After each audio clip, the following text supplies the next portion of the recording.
Disease X, scientists, leaders prepare for a possible virus far deadlier than COVID. Global health experts are sounding the alarm on the need to prepare for the hypothetical emergence of a deadly new pathogen, dubbed Disease X, driving the news. A panel of healthcare experts gathered Wednesday during the World Economic Forum's 2024 annual meeting to discuss the prospect of Disease X, bringing renewed attention to the concept. Some experts believe a possible Disease X could be 20 times deadlier than COVID-19, CBS News reported. What is Disease X? The World Health Organization first coined the term Disease X in 2018. World Health Organization Director General Tedros Adhanom Ghebreyesus told the Preparing for Disease X panel on Wednesday.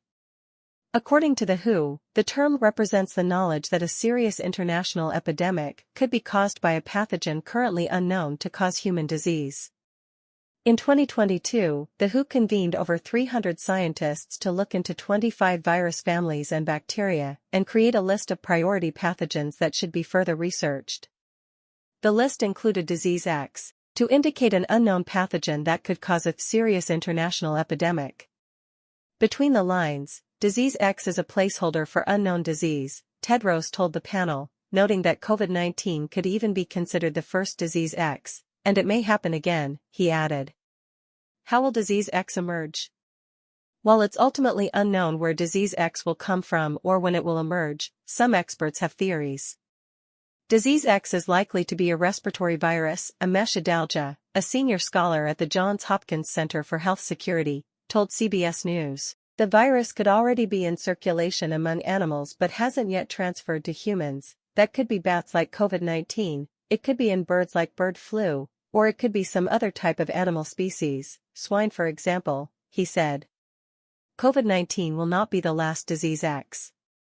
We need scientific collaboration, data sharing, and implementation of a robust One Health approach that brings together the human, animal, and environmental spheres to boost risk identification, reduction, and surveillance in animals and at the human-animal environment interface. This must be linked to early action to investigate, characterize, and contain threats. In parallel, the world needs systematic processes to study the emergence of these pathogens and their routes of transmission from natural reservoirs to humans. Laboratory protocols around the world must be monitored and strengthened. Globally, at least 4.8 million people have died from COVID-19. They and their families are owed answers as to where and how the virus originated. It's in everyone's interest to better prepare for the next Disease X. What kind of preparations are needed? Preparing for Disease X will require a renewed commitment to strengthening primary healthcare, as well as research and development, to test drugs and other tools, Tedros told the panel. The COVID pandemic offered lessons for the future, Tedros said, highlighting the difficulties some countries faced in managing patient surges in hospitals, doing contact tracing, and shoring up supply chains for things like oxygen. What's more, Michel Demer, chair of the board of AstraZeneca, warned the panel that many countries are not spending enough money on preparing their health systems for the next pandemic. It's not just about spending more, it's also spending smarter, he said, noting that OECD countries spend on average only 3% of their health systems' budgets on prevention.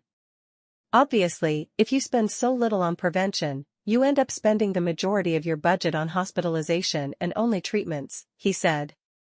Demer also emphasized the need for countries to share data transparently, floating the idea of creating international libraries of diseases and vaccines.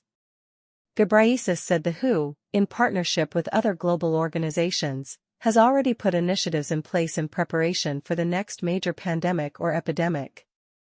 These efforts include the Pandemic Fund to help nations with resources, the mRNA Vaccine Technology Transfer Hub to ensure vaccine equity for low-income nations, and the Hub for Pandemic and Epidemic Intelligence to improve collaborative surveillance between countries. Just because we can't precisely predict its features or the time of its arrival, that doesn't mean we can't plan for Disease X. By getting to know as much as we can about the 25 or so viral families that are most likely to harbor a novel Disease X, scientists can get a head start in creating new medical defenses such as vaccines and treatments that can be swiftly adapted to target a new viral disease.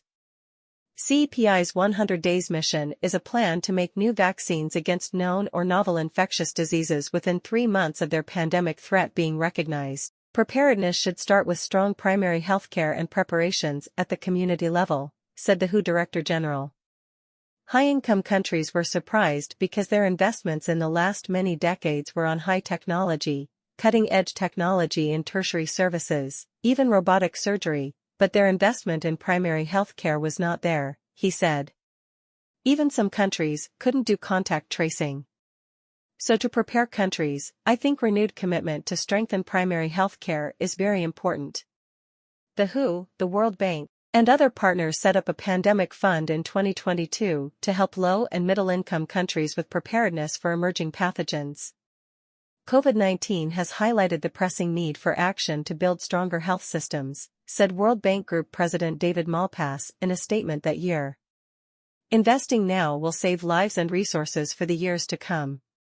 Countries are also currently negotiating an international pandemic treaty with the outcome expected to be submitted at the 77th World Health Assembly in May 2024. The EU Council agreed on the bloc starting negotiations for this treaty in 2022, adding that this type of instrument would help with better early detection of threats, more equitable access to medicines and vaccines, and better international cooperation.